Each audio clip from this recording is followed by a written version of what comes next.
Yes. Okay, so today I'm going to briefly talk about IAR and how to use IAR and write your own program. Okay, so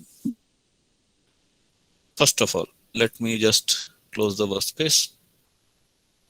So when you open the IAR software, you will be seeing this kind of. Okay, so for that, let me just close this. So we all know that there are some common buttons in every software like file, edit, view, project. So file, edit, view, okay, and then help also. So you can start a new file, new workspace. Workspace means one workspace may contain multiple projects, one project may contain multiple files. So you can say in the hierarchy, the topmost folder is your workspace. Inside a workspace you can have multiple projects, and then in one project you can have multiple files. When we say file, dot c dot o, header files and object files, exe files, okay, all those are different files. So you can open workspace, open file, close workspace and all through these buttons. We will be exploring them more in when we will be programming microcontroller. Apart from that, in edit you can of course do undo, redo, cut, copy, paste and all those stuffs. Coming down, there are facilities to auto indent, block, comment and uncomment. Okay, so you just have to use control K, control shift plus K to comment or uncomment a block of code. Then there are messages. These windows we will be exploring more, okay, when we'll be writing a program. Then of course the most important part here is the project, where we can create a new project, add existing project or open existing project and all. Okay, and from here you can even make, compile, build, clean, stop, build, all these functions you can use from this particular button. So in short, I can say the most important button I feel here is the project button. And of course when we'll be debugging the software or a program, there will be another button, debug. Okay, so let us simply start a or write a small project, or we can start a new project. Okay, and we can write a small program in that and see and explore how to arrange the windows and all. Let me go back to the presentation before starting up. Okay, so when you click project, new project, okay, you will be getting this particular window. Let us go and check. So in the IAR project, I request you to follow with me if possible. Okay, if you have the software, please open it and follow it. Otherwise in future it might be very difficult for you. So first you go to project. Okay, create a new project. From C you go to main and then okay.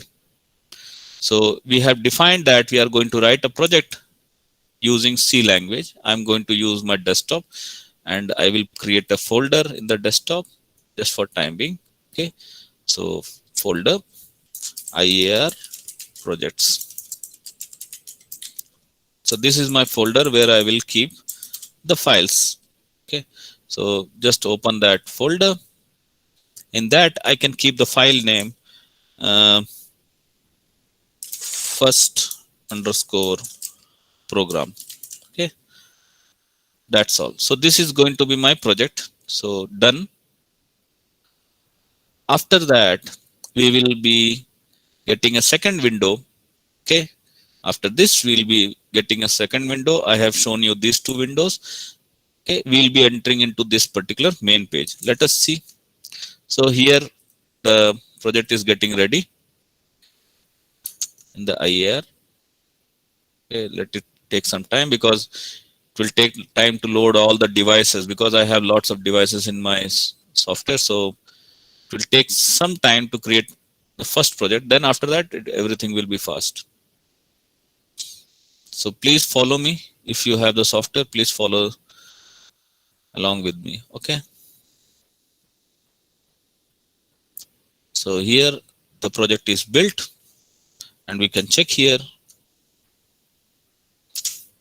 a second. IAR. Okay, so this is the opening window. Okay, you might not be getting a black background. I have changed the background for the editor. Okay, by going to tools options here, I have changed the editor details, colors, fonts, and all. Otherwise, everything was normal. Okay, so I changed them. Okay, now when you create a project, the first thing you have to keep in mind is this particular window, leftmost window, workspace, where you have the list of all the files which are automatically created by the software. So you can see main.c. Then there is another folder called output. In that you have main.o, main.xcl, another folder output, which has got first program.out. I have discussed with you guys in the previous lecture that whenever we create a file, it is not that only C file is generated. Along with that, many other files are generated, which will be used for linking different files, loading the files to the CPU and all. Okay, so these are the files. Then we have the second window on the right. This window is your coding window where you will put the codes. Okay, in the bottom you can see debug window where you will get the debug related, or when you will build the program, the errors and all will be listed here in the status. Okay, the bottom. So this is what you will be getting in your first program. When you will generate a first project, the software will automatically generate these particular code. Int main, then you have curly braces, return 0, curly braces, and this is the program created by the software in default. So let's go to the lecture. What else we have to explore here? Okay, so now we have created the project.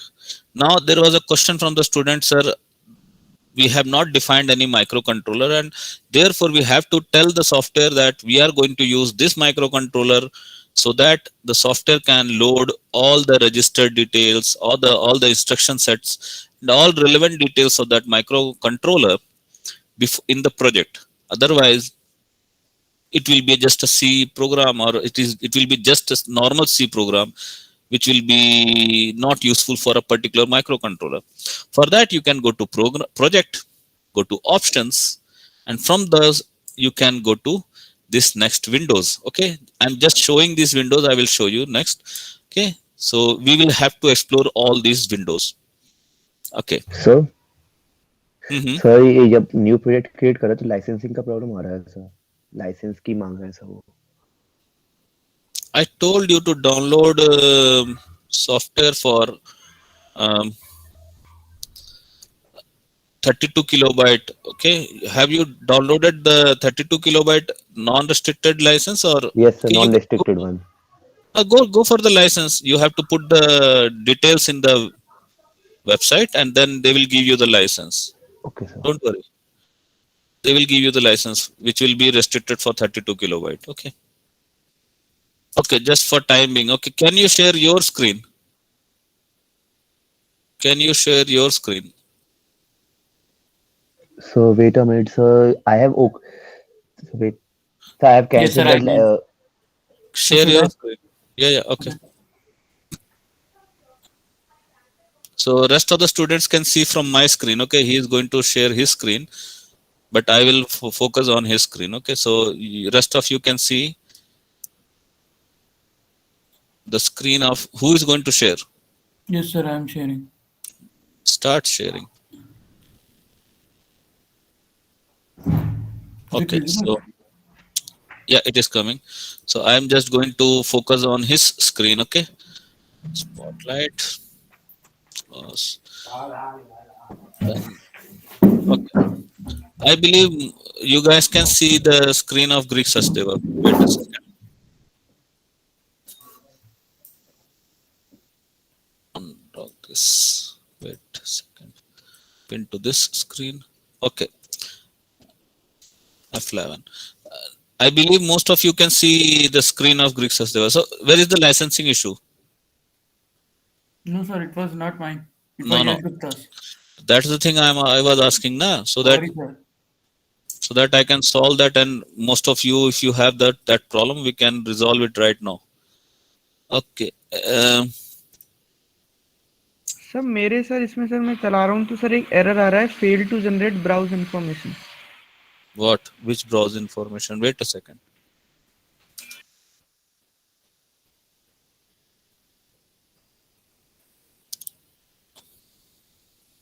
What happened? Which sir browse? आपने जैसे sir मैं एक minute screen share करता हूँ. Okay, leave it. Those who have the issues with installing the software, please open their browser, share their screen. Only one person. Don't. Who was having that issue? Who was having that issue?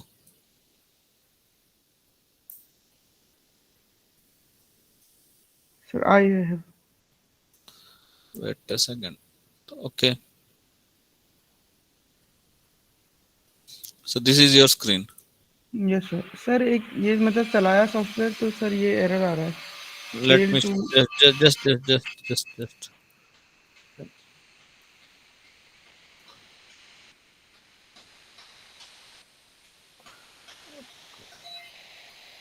Okay. If in that case, what we can do is we can continue with the lecture. Okay. What is your problem? Show me. What happened? Sir, is my screen visible? Yeah. Sir, this error was coming. Failed to generate browse information. Where? I cannot see any issue here. Sir, in Failed. the source The blog. bottom. The bottom. Yes, sir. Yes, sir.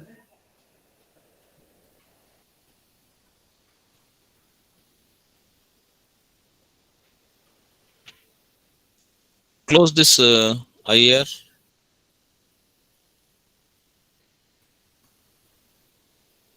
Yeah, your screen is getting distorted. Okay, wait a second. We will continue with the lecture. Those who will have issues can discuss Yes, their issues on Saturday.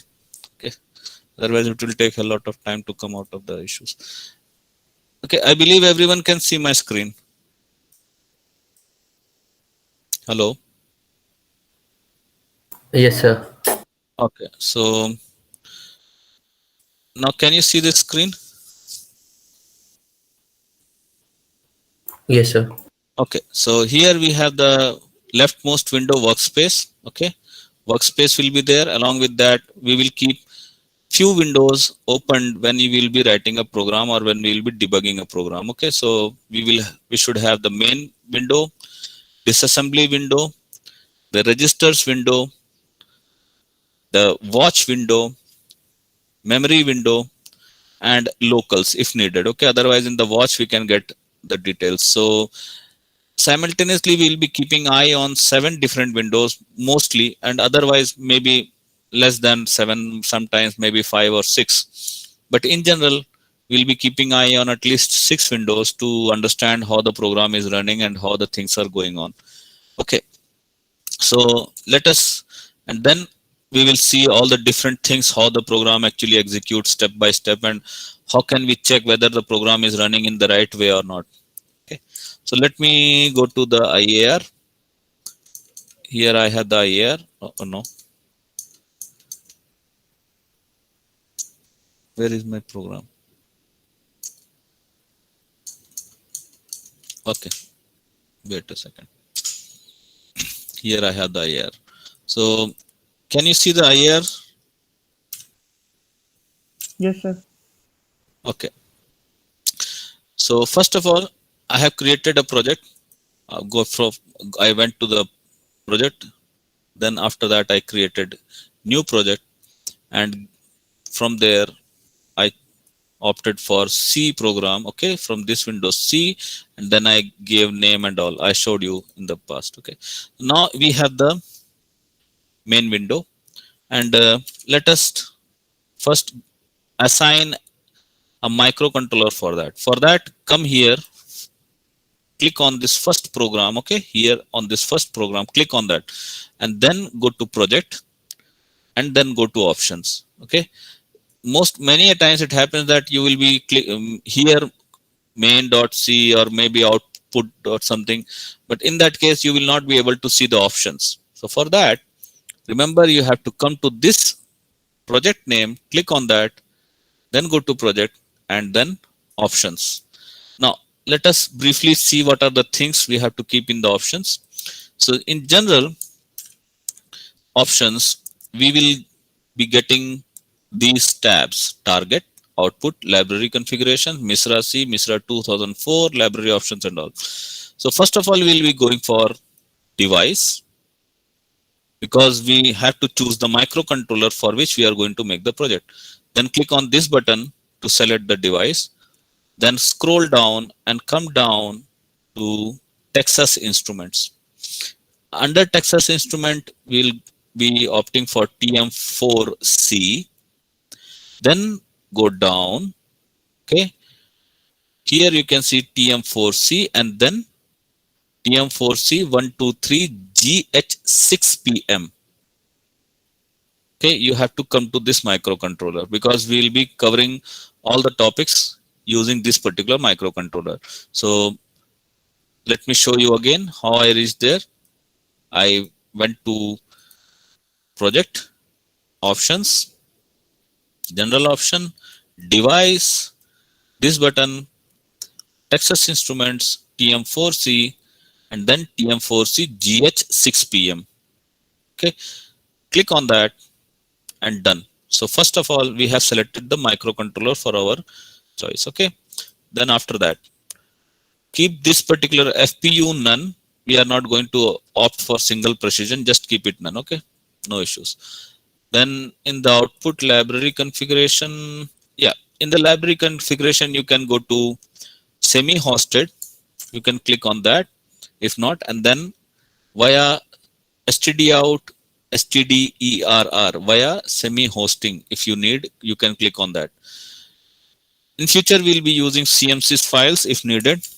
Right now, I'm not going to talk about CMSIS because this is a very wide topic to discuss. But CMSIS, in short, I can tell you that they provide you different library files, using which you can use the same code for different devices. So they allow you the so-called portability. Okay, right now I'm not going for that, but right now you went to library configuration, semi-hosted via semi-hosting. I will tell you why.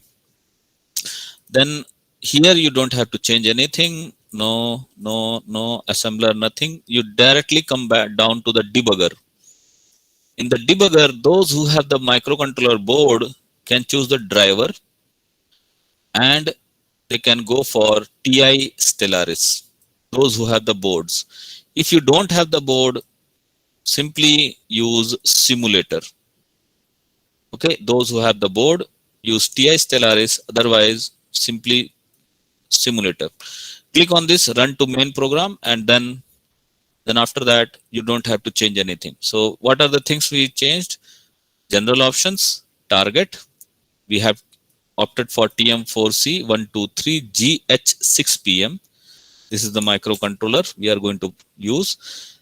And then library configuration, semi-hosted via semi-hosting. These two done. Then after that, we came down to debugger. In that, we opted for either TI Stellaris if you have the board, and then otherwise, if not, then simulator. Click on run to main. That's all. Right now, these are the things needed to run our program. There are so many things to explore other than this, but right now I'm not going to discuss that. Okay, done. So our project is ready. Our microcontroller is selected.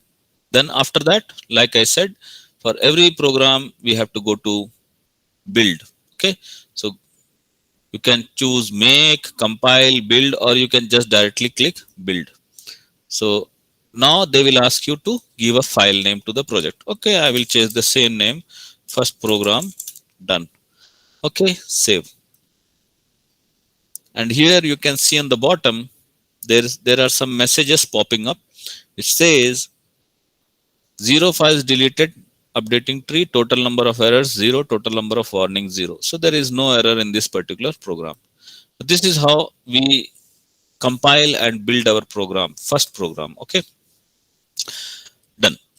So this is all about IAR. And now when we have to debug the program and when we write a program, we will go through and explore more features, or how to use different windows, or how to get into those different windows.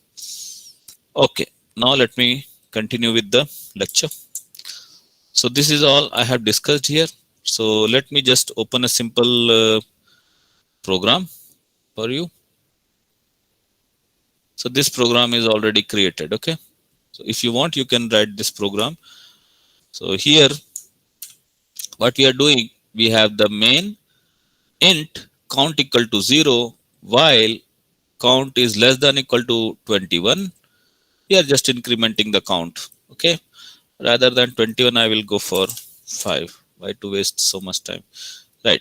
And then of course what we can do is we can printf,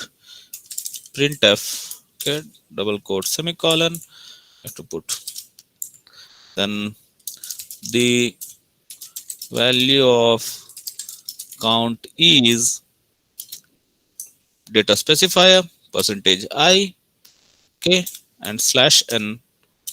Then after that we will put a comma a, which is the sorry, not a, count, which is the variable. Done. Okay, here, so done. So let me build the program. So project, rebuild all. So here it is generating a message, warning message. Okay, there is no error, but there is a warning. Printf declared implicitly. Okay, so might be possible. We'll go to the project and check options. In the general options, let's just check the library options. Yes, there is no error in this file. Okay, I have selected the microcontroller. The debugger is simulator. Done. Okay.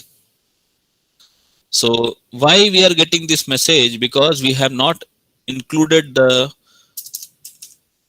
hash include, right? We have not included the standard io.h file. Let us check if the error is gone or not. Rebuild all. Okay, zero error, zero warnings. Clear. So now there are no errors in this file and there is no warning. So we can smoothly run this program. So to run the project, you can either use download and debug from here, download without, debug without downloading, download and all. So right now we are not using any microcontroller because we are using simulator. Okay, we are not using the board here. We can see from project options, we have the microcontroller, we have selected the microcontroller, but in the debugger, I am using simulator. So I'm not going to connect the board right now. Done. So for that, you can use this green button, download and debug. Okay, or you can use shortcut key Control D. Okay, click on that button and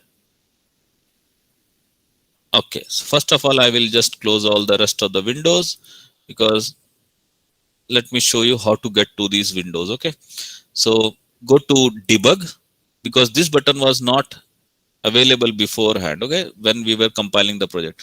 Now in the debug mode, we will see this button and now we can choose the windows which we want to see. So for that, you could go to view, go to memory 1. Okay, so memory 1 is here in the bottom. Okay, then you can go to view and go to watch 1. So watch window is also available here. View disassembly. Okay, this is important. Disassembly window is there. Apart from that, view, if you need, you can go to registers, register 1. Okay, register window is there. And if needed, you can go to terminal I/O. Okay, there are so many windows now.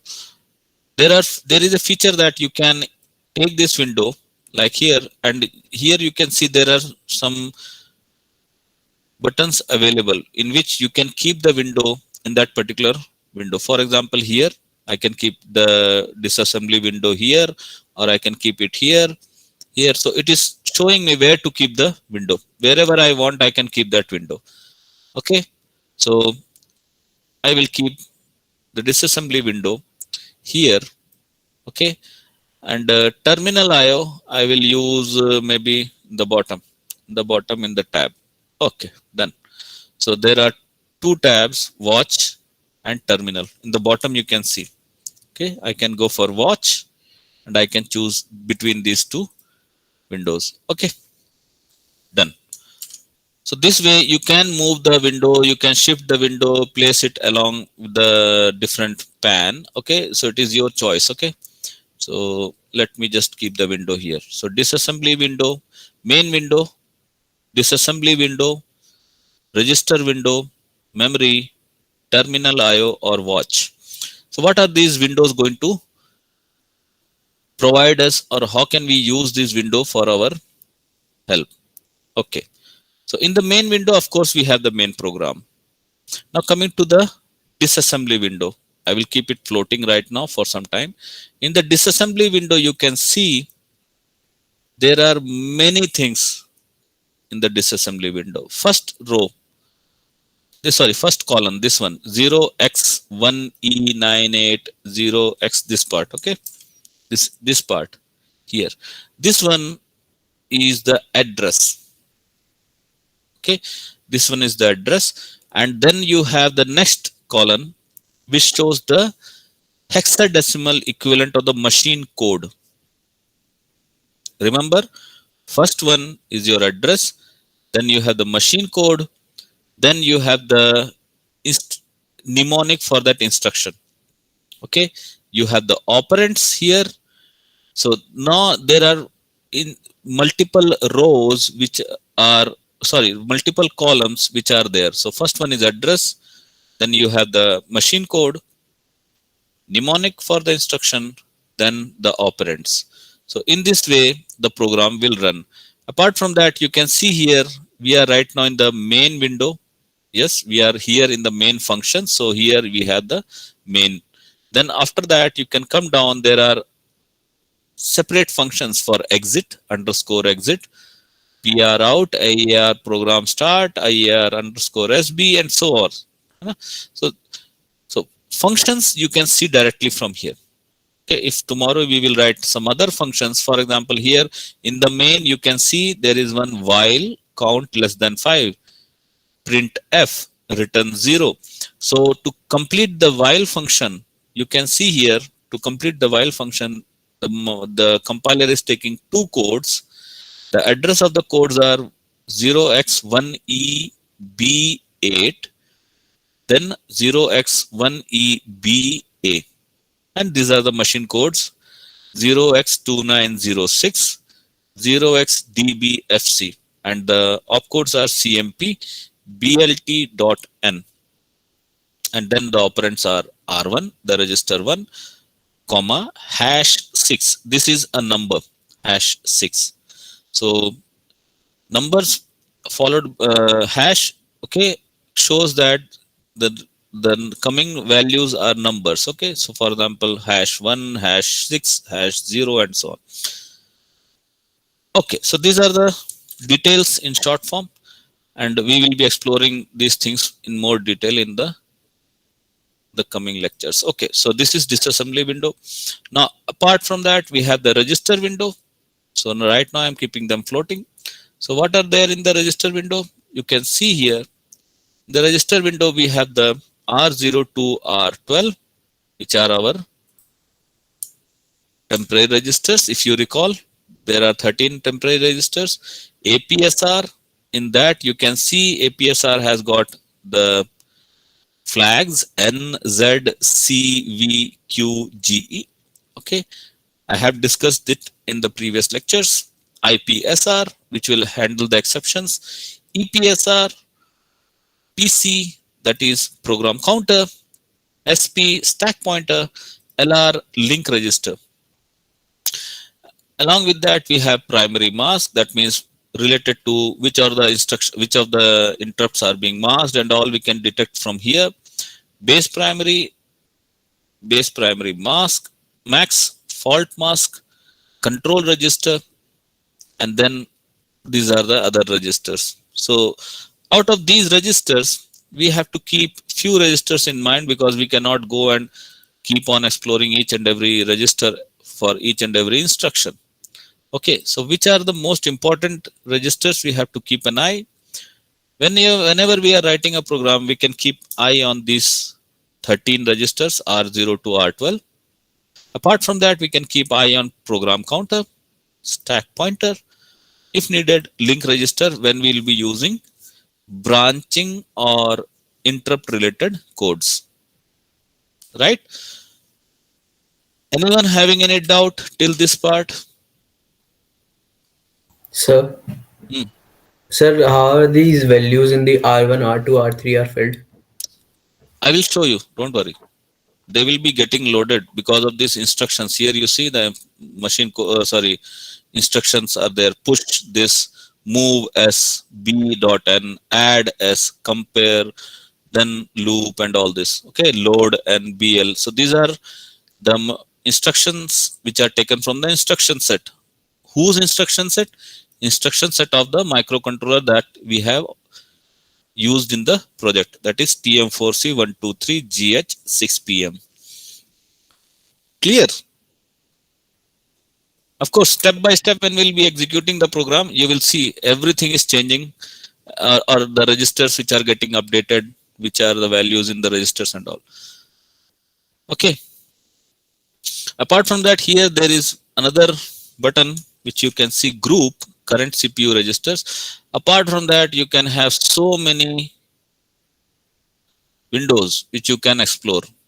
If you can recall, what are these windows? Now, watchdog timer 1, GPIO A, GPIO B, SSI, UART, IC0, I2C, okay, I2C, I2C you can say, I2C0 to I2C3, GPIO EF, PWM, timers, and so many others, okay.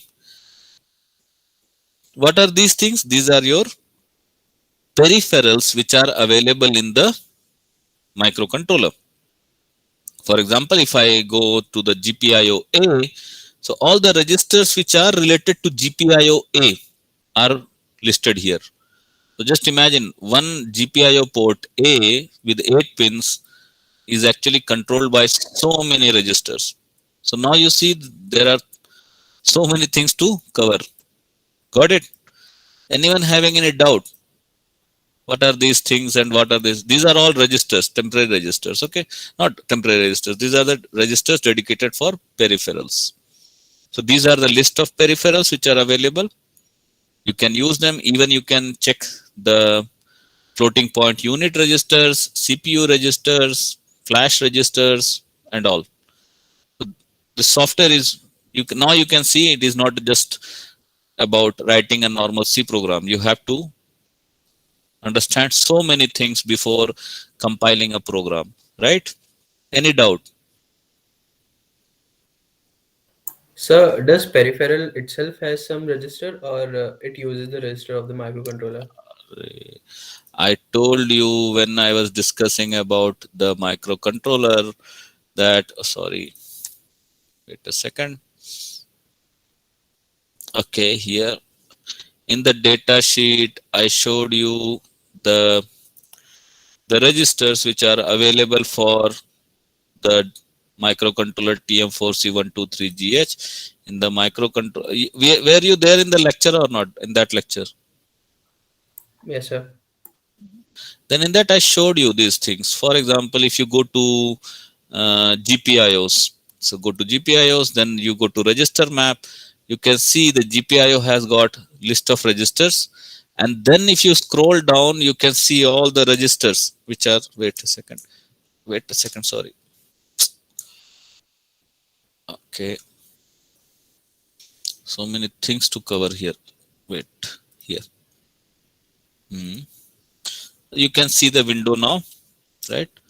So these are all the registers which are there only for GPIOs. GPIO data, direction registers, IB, EV, IM, and all this.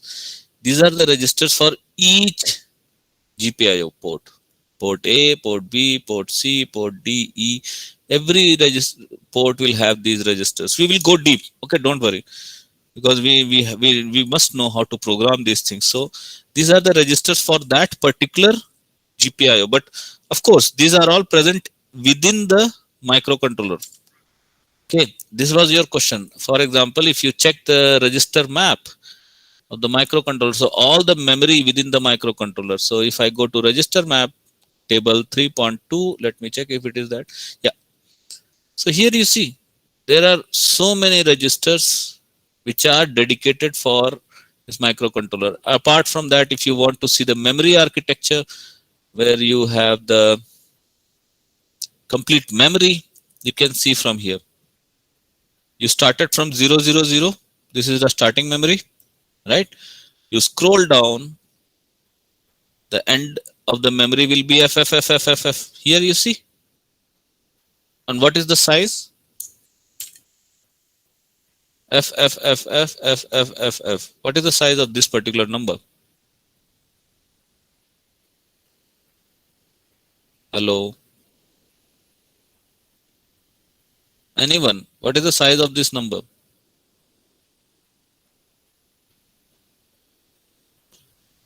Is there anyone in the class? Or everyone left the lecture? Hello? What happened? So 32 bits. 32 bits. But what is the size I am asking? 4 GB. Yes, sir. This is the 4 GB memory that is present inside the microcontroller. And I covered all these parts very deeply. And right now you guys are, I don't know, how can you not correlate these things? Wait a second.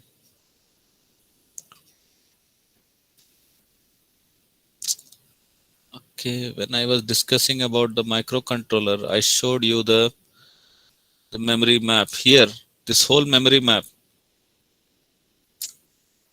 Oh,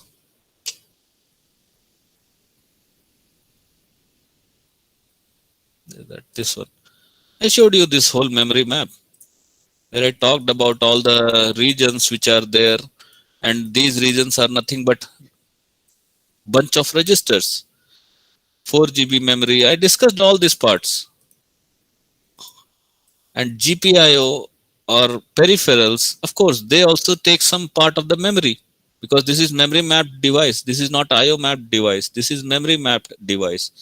So the memory is allotted to peripherals also. So all the peripherals are starting from 4000 to 43FF.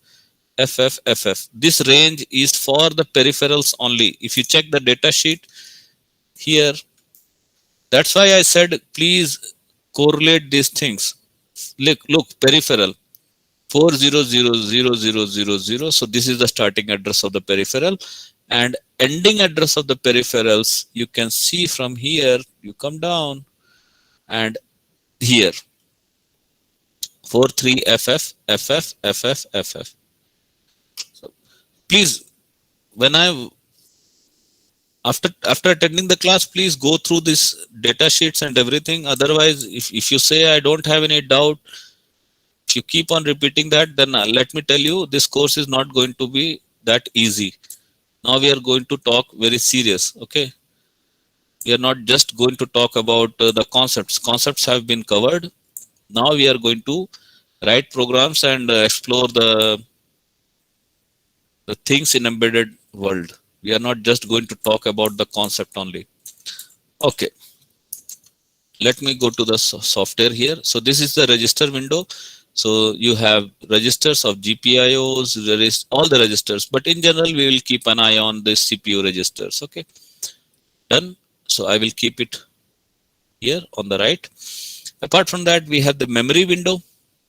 This is the memory window where we can see what is, these are the addresses of the memory window in the leftmost. Wait, here 0xEE, sorry, E00ED40. This is the address. Okay, then we have the contents of that memory range. So 40 to 4F, this is the range. Okay, up to 4F here. Then you start from 50, then you reach up to 5F. So this is all about the memory content. You can even go to different memories, okay, of the ROM. So memory region of the ROM, memory region of the peripheral. You can see the peripheral is starting from 4000, and you can wait. Then you can go and check what is the range of memory allotted for peripheral. So 400F, F. Here, this is the last F. Okay, so this CD, last CD is your 4F. Okay, done. Similarly, you can check the region of flash memory where you keep the program code and all. Then you have the RAM where you have the variables and all, and then bit banding regions of the RAM and all. So similarly, okay, so right now I will be keeping just on the memory. So this is all about the memory, and you can check the data here. For example, right now it is 4x means 32 bit system, or otherwise I can see here like 2x or 1x. So individual bytes, byte by byte I can check. Okay, so this is all about the memory window. I will keep it here in the left side. Watch window is very helpful when you want to check the variables and the values of the variable when you are executing a program. Okay, for example, here the variable is count, so you can just check here count, what is the value of count. Otherwise, if you want to check any other variable also, you can write the name of that variable here. Okay, you can introduce some new variables, because in this program we have only one variable count, so there is only one count. So it will show all the details, the value inside the count, the location for that count, and the type, data type and all. So watch window will be very helpful when we'll be executing a program and checking the content of the data, content of a variable. So this is all about all the different windows. So let us line by line see how the program is running and how different windows are getting affected. Okay, so here right now our program counter is here, int main. Otherwise, if you want to check where is my program counter, in the disassembly window you can see here main. So first of all, 0x1EB0, this is the address, right? So this is the address where the program counter is pointing. Is it true? Let us check here. PC program counter 1EB0, right? So PC is pointing at 1EB0. Is it true? Yes, 1EB0. This is where the program counter is pointing. And what is in that particular address? You have the address for push R7/LR. This is not written by us. This is generated by the IDE or the software itself.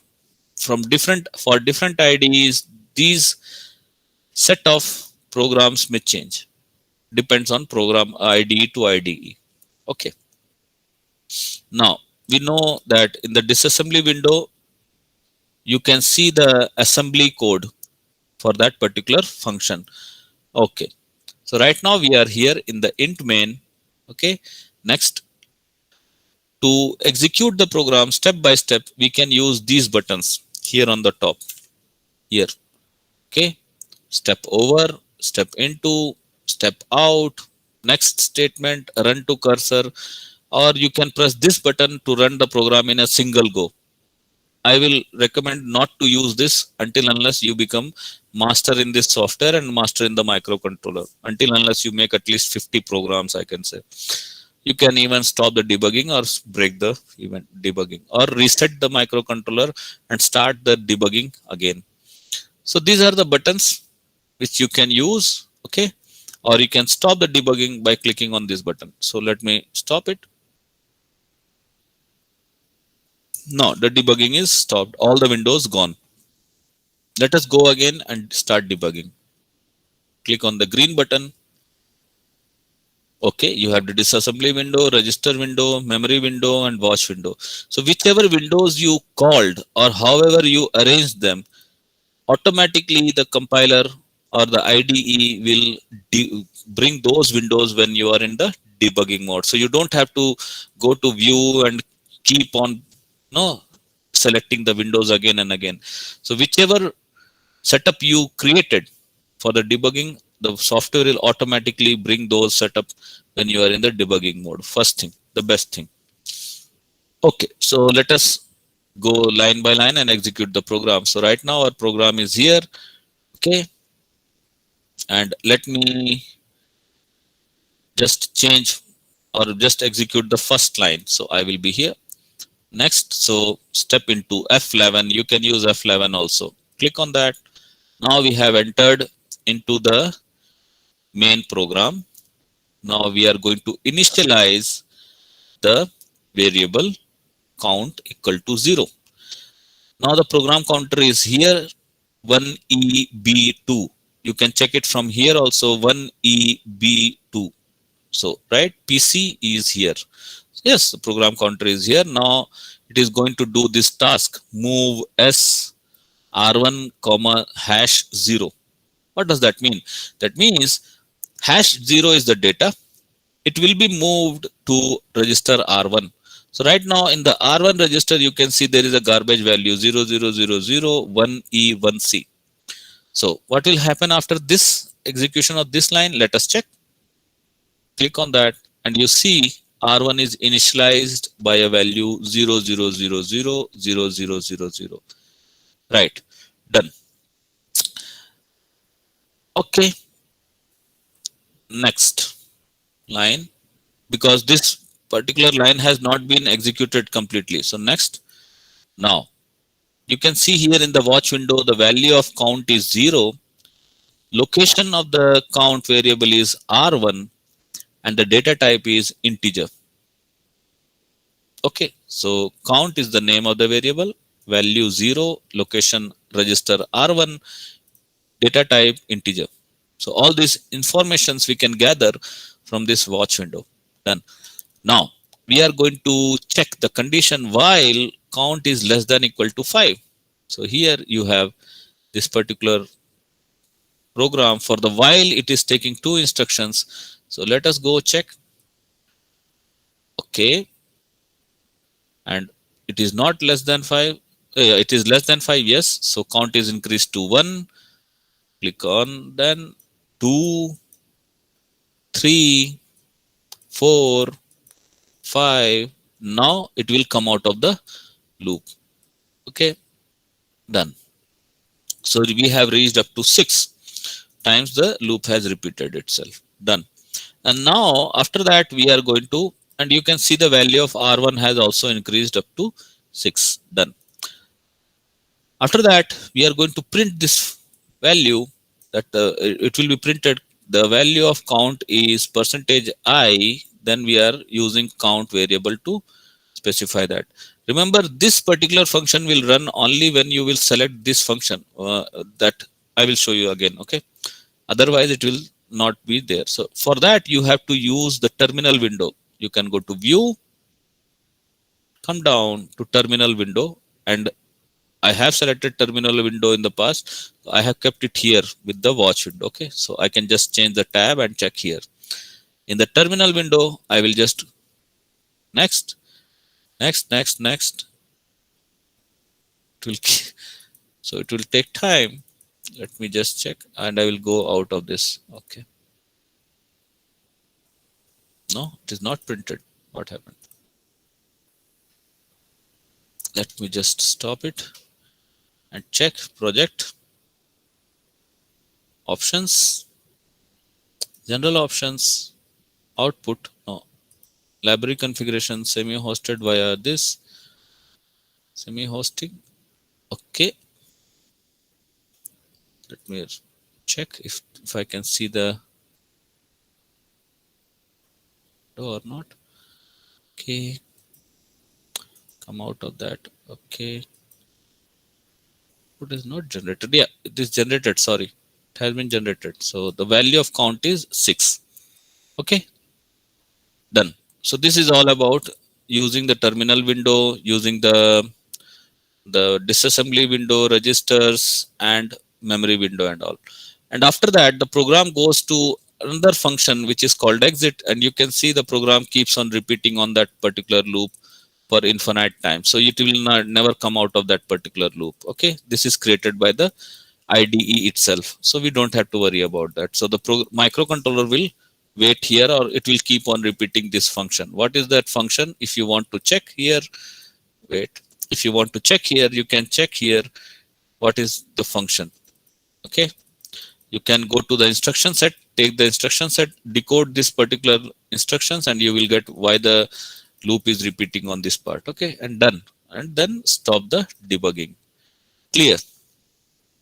This is all about the basics of IAR, how to run the simple program and all. Okay, any doubt till this part? Anyone having any doubt till this part? How to use the windows, how to use the layout of the window and all. Look, you will have to practice it. Otherwise, you will not be able to write the programs and all. So please practice it as many as time it is possible. Write simple C programs, whatever programs come around you. Try to write them, execute them, check them, if possible debug them, modify them. Okay, anyone having any doubt? No. Okay, so I believe most of you know about the concept of arrays, because I have covered rest of the important topics in my YouTube channel. Of course, I will be uploading more videos in the C section. Okay, so what are arrays? Simply speaking, arrays are nothing but a collection of variables. Okay, data, collection of data which are stored in a continuous memory, contiguous, you can say, continuous memory locations. But remember, all these data are of same data type. Okay, you cannot keep different data types in one particular array. And we can identify individual array by their indices. Okay, of course, they are used to store data which are of similar type. Okay, so you have to define the array. It will be either int, float, double, char, whichever data type you like, but you can keep one basket of variables or one basket of data in one particular array only. You cannot mix them. Okay, so all the elements or all the data present in that array should be of same family. Okay,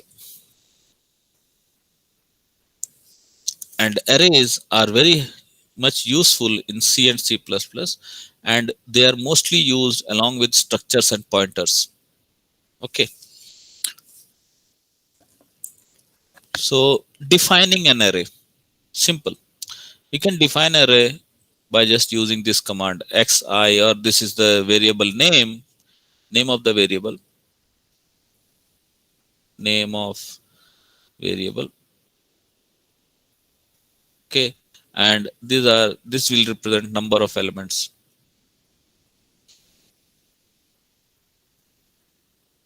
Apart from that, there are some specific things to remember when we are talking about the number of elements. Okay, I refers to the ith element of a given set or a number of variables which are there in the number of data which are there in the variable x. Okay, so what are the things to remember? var1, for example, here is the name of the variable, name of variable. Here you should mention clearly that it is of int type, for example int var 100, so it can allocate or it can accommodate 100 elements of all integer type. Okay, and you can initialize some values in that particular elements depending on the indices. Let's check an example and explore more about arrays here. Okay, no issues. I'll be just closing the rest of the things.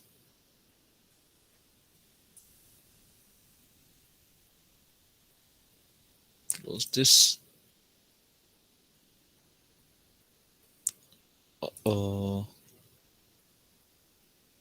Example code.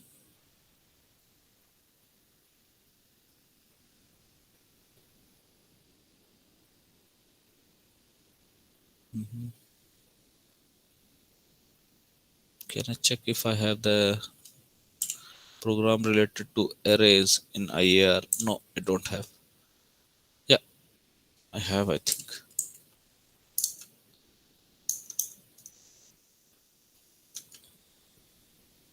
Here, let me check. Okay, this is my program. So what we are doing here, we are just including two header files, standard IO and library files. We are declaring array. For that, you can see there is a square bracket of, within that bracket you have 10. That means it can accommodate 10 elements. But is it really 10 element or 11 element? We have to check here. Okay. So remember, the indices of the array starts from 0. I believe most of you know that. Okay. So it starts from 0, and it can, therefore, if it can accommodate 10 elements, then you can start counting from 0, 1, 2, 3 up to 9 elements. Okay. So 10 is the number of elements, but remember the indice start from 0. So let me show you the program. So for that, I will build the program, and yeah, there is no error, no warnings. Okay, let us go check the things step by step. So step into the program, and here we have the watch window, just like IAR. Okay, what are the things that we can explore from the watch window? The variables. So here you can see int values is an array, and arrays will have plus sign with their variable name. Here you can see plus sign. That means it is not just a single variable, it has got multiple variable data inside it. So it has got indices 0, 1, 2, 3, 4 up to 9. So you can count it. It has got 10 elements, but the index start from, or index, you can say index starts from 0 to 9. So these are 10 elements. So right now all the elements are garbage value because we have not initialized the value in those variables. Okay, so let us execute the program line by line. So done. So 0th element, now I have entered 197. You can see 0th element is 197, and we can go like that and enter different values here. So now, right now the program is waiting here. Well, values 5/10, that means divided by 10. So what is the value in the 5? 5, we have 350, and we are going to divide it. So yeah, of course, in one hand you can directly, wait a second, you can directly execute that part also. Index 5 means 4. Okay, this was the value to be divided. Let me stop it, restart. Wait a second. Okay, minimize. Okay, why it jumped back?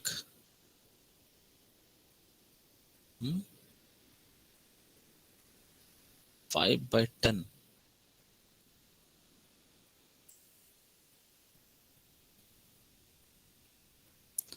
Value is 5/10. What was the value here? 420080. Let me check here. Am I making a mistake in interpreting that command? values 5 by 10. It is going back again. Hmm. Anyone having any clue why it went back to? Okay, sorry. You got it. Should be So it's like a single this. statement, right? Yeah, got it. Because there was no semicolon after this instruction. Okay, clear. Got it. Sorry. Might be I pressed this and enter without noticing that particular thing. Okay, so value 9. So the element here, ninth element, okay, is nothing but the value 5. So the fifth indice divided by 10. Okay, so what is in the fifth indice? We have 350 divided by 10. It should come in the ninth element or ninth index. So 35. 350 divided by 10, you got this. Now minus value of 2. So the index go to this index and decrement it by 1. Okay, so it is decremented by 1. So in this way we can keep on using the arrays, and we can even fill the array by using for loops and all. Okay, so okay, in this way you can just keep on filling the elements and print them according to your choice. Here it is printed. Okay, this all I have covered previously: how to write the print element, what is the data specifier here, and how the data specifier gets the values uh, in the printf command. Okay, so done. This is all about arrays. Remember, I am covering those things which are very important when we'll be writing a code in the microcontroller. Okay, this is done. I don't want to go that. Okay, IAR arrays, no, these are all covered. Okay, okay. Now coming to next topic, mathematical operators. Of course, we have different mathematical operators: plus, minus, into, divide, plus plus, and increment and decrement. I believe most of you know these things.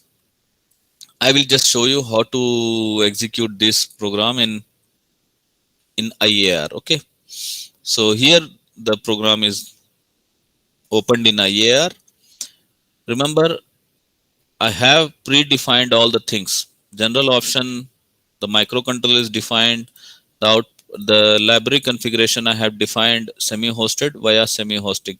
This feature is necessary to use the stdio.h and print data in the IO terminal. So if you want to print the things in the IO terminal, then you will have to use this particular feature. Okay, a standard output and standard error you can see here. This you have to select. Apart from that, we remember we go to debugger. If you are not having the board, use simulator, run to main, and okay, done. Now to compile the program, you can go to project, rebuild all, check the message, no errors, no warnings. So I can just run the program. I will use the green button, download and debug. It will just simulate me the effect which it will be generating in the microcontroller TM4C123GH6PM. So automatically I have got all the windows which were previously defined. Okay, so we have the register window, CPU register, disassembly window. I will keep it here. No, here. Okay, disassembly window, register window, watch window, memory window, and declarations. I will close the declaration. Okay, done. And I will keep it here along with it. Okay, done. Okay, I will keep memory in the view. Okay, so memory and watch. If I need, I can change the windows in the bottom tabs. Okay, now let us run this program step by step. So we are declaring int a equal to 11, and for that you can see what is the instruction in the disassembly window where this particular value is getting stored and all. For that, you can go to the disassembly window. You can check here moves R411. Here the compiler or the software is automatically allocating the value 11 in register R4. Let us keep an eye on R4. Right now R4 is 0. Okay. Next line. Now R4 got 0B. 0B means it is 11. Otherwise you can right click here and I check. Let me check if I can go to format. If you are not comfortable with the hexadecimal, you can go to right click, format, and go to decimal. So you can see it is 11. So you got the value 11 in that. And now next command, it is going to store 5 in R5, register number 5. Next, the R5, you can see it automatically became red. That means this is the current register which has been changed. Apart from that, the current register which is changed is PC. Yeah, every instruction, after every instruction, PC will keep on changing. The program counter is pointing here 1D46. Is it true? Yes, the program counter is pointing at 1D46. Right? So we have both the informations here. And the data in R5 is 05. Right click. If you are not comfortable with the hexadecimal, convert it to decimal. Clear? Now, similarly, we keep on going. So C is equal to A plus B. What is the assembly code for that? Add S R1 comma R5 comma R4. What does that mean? Now here we have three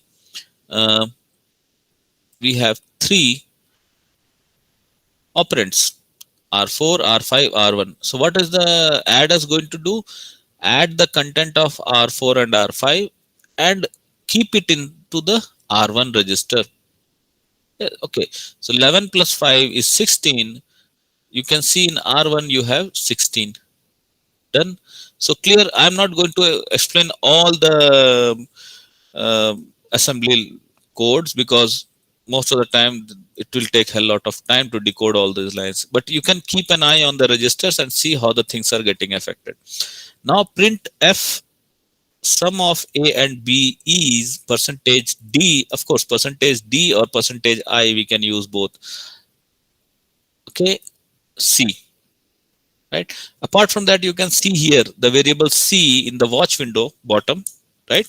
The bottom you can see watch window C is equal to 16. It is in the register R1. Data type is int. Clear. So let us print that thing. So for that, okay, printing is going to take many instructions. Let me check if I have received that value in the IO window. Go to terminal, IO window. Not yet. So I don't know how much time it will take. Okay. You see here sum of A and B is 16. I'll bring the IO window and keep it in the bottom tab. Okay. Done. So might be possible you are not going to see it. So increase the size of the window. If not.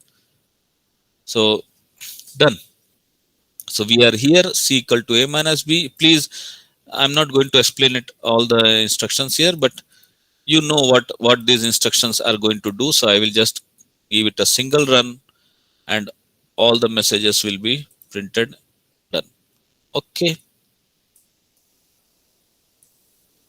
Let me check if all the messages have been printed or not. Done.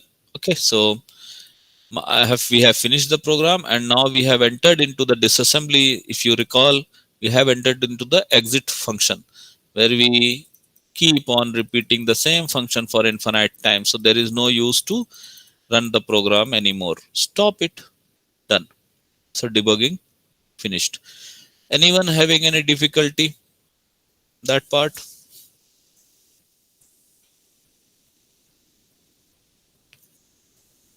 So what are the things that we have to remember? What are the windows which we have to use generally? How to check those windows? How to decode the data or information in those windows and all? Anyone having any doubt? No? Okay. This is the best part that I'm teaching some of the best students in the world. Okay. Now going to bitwise operations. Bitwise operations means when we have one or two or more operands, then in that case we can add, subtract, or we can do OR operation, AND operation, XOR operation bitwise. Okay, what does that mean, bitwise? So suppose if I have a variable int a and I entered a value 35 into that,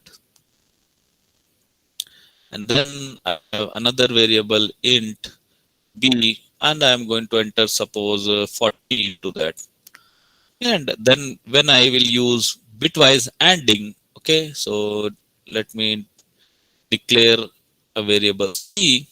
Again, c is equal to a and b. Okay, if we use this particular uh, or if this statement is passed, then a you can write it in hexadecimal 0 0 1 1 3. Okay, 5 is 0 1 0 1. Then 40, of course, 0 1 0 0 0 0 0 0, right? And bitwise and means 1 multiplied by 0, you will get 0. 0 multiplied by 0, you will get 0. 0, 0. Okay. Unfortunately, there is no such number where we can get both ones. Anyway, so the result will be 0, 0, 0, whole 0. Uh, so bitwise ANDing means these two bits will be ANDed. Similarly, these two bits will be ANDed. These two bits will be ANDed, and so on. So bitwise ANDing. Clear? Let us briefly check those in. Yeah, this is IAR. Here, IAR, IAR. Okay, I will open the IAR window. And bitwise shifting, we can shift one bit left or right. Okay, so let us explore all those features here in the program rather than discussing them in the lecture. Okay,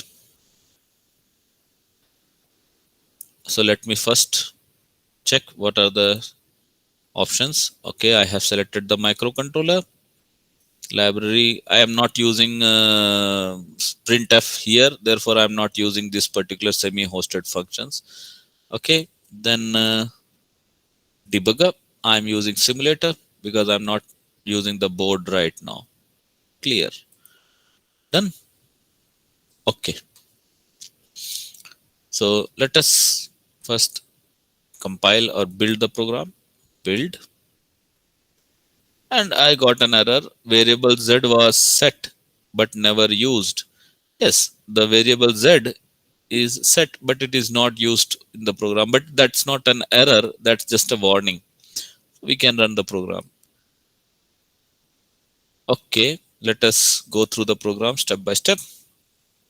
I press the green button and we are in the debug mode now. Again, you can see I have kept the windows almost same. I will just keep it here with the locals. Okay, so watch window. So we have the main window, right? We have the disassembly window. We have the register window. We have the memory window, and we have the watch window where we can see the variables. Okay, and let us deep dive into this program. So unsigned int, I'm not using int, normal int, I'm using unsigned int. Okay, so we are using unsigned int variable a, in which we are entering a value 0x80808080. Done. This is entered into a. Let us check if there is any variable a which is going to. So right now we have not executed this line. It is just waiting here. Okay. In the disassembly window also we can see it has not been executed. It is just waiting. So program counter. Again, let us check here 044 here. You can see program counter is at 44x. Okay, now we move to next line a, but where is a? you can see A got the value, but A got a value 2155905152. Okay, I will just right click. I will make it hexadecimal. Clear. Preferably, I will make it binary for this case. Why? Because we are going to check bitwise multiplication, addition, shifting, and all. So better we keep an eye on the bits. So I have just clicked right click and binary format. Okay, because it will be more helpful in this case. Now we are going to enter some value into the B. So the B has got 08080808. Again, I will change the type of data type here to binary. So we have two variables A and B, and both are entered into R1 and R8. So R1 here and R8 is here. So this is not right now controlled by us. It is automatically allotted by the IDE. Okay. Now we are going to use the first instruction, C is equal to A or B. But here we are using bitwise ORing. Bitwise. So bit by bit ORing will take place. Okay. So let me just bring the window here. I will keep it floating. Okay, done. So that things will be much clearer when we zoom. Okay, perfect. Got it. Now let me go to the next line. Done. And you can see here we got another number. We change it to binary format. So bitwise ORing. So let us check 0 plus 0, 0, 0 plus 0, 0. Here 0 plus 1, 1. 1 plus 0, 1. 0 plus 1, 1. 1 plus 0, 1. 0 plus 1, 1. So this is bitwise ORing. Okay. Now bitwise ANDing. A and B. Okay, let us check here. And you see here everything becomes 0. Why? 1 into 0, 0. Everywhere you see, wherever there is a 1, on top you have 0. So 0 into 1, 0. 1 into 0, 0, so on. So C became 0. Then we have A XOR B. This sign is for XORing. Okay. So what is the function of XOR? If you can recall. Anyone? When we will get 1 in case of XORing? When we get Different bits. when we have different bits. Okay, you can say when we have zero, yeah, opposite bits or different bits when they are there.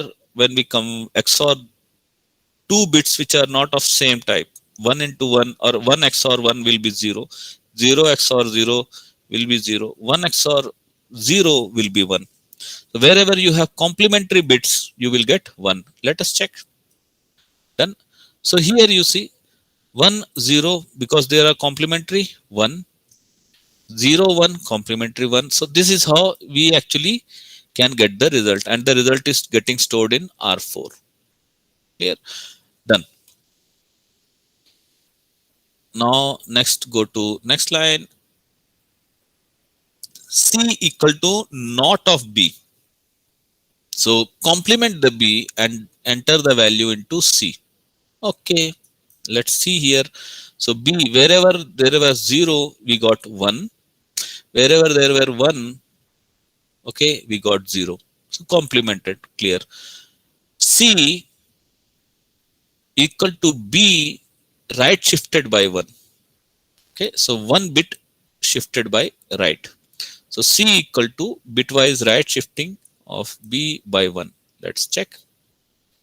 Okay, so here you see 0, 0, 0. So 1 is here. Now it is right shifted. You can see right shifted, right shifted, right shifted. Clear. But one thing you have to keep an eye.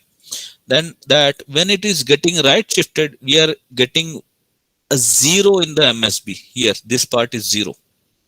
So 0 is introduced. Okay.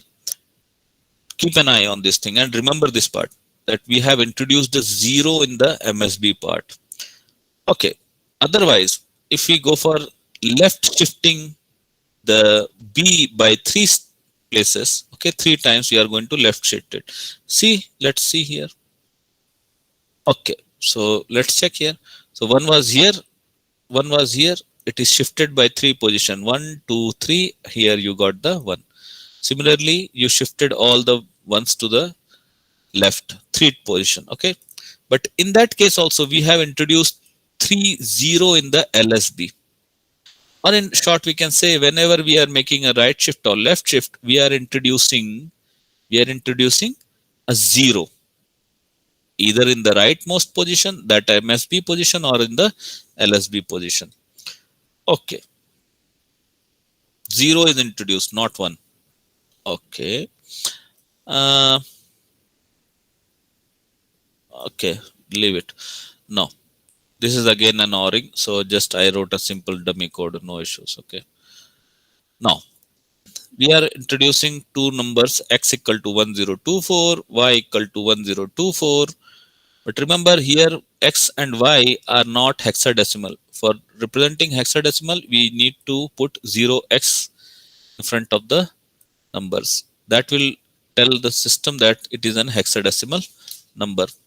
But if you are not using any number in front of the, or you are not initializing with 0x or 0b, then it will be a normal digital decimal number 1024. Let us check what is there in x. So right now x has not been allocated, therefore it is unavailable. Check here, 1024, 1024. Okay, x and y got 1024. Done. Now what I am going to do, I am going to again right shift this, so I can make it binary because it will help us. Binary format. So z is shifted by 3 times in the right x. Okay, so let's move it here, binary format. Yeah, it has been moved to 3 times, and y is shifted 3 times. So done. Y is also shifted 3 times. So here 1, and then you can see 1 here, shifted 3 times. Okay, this is all about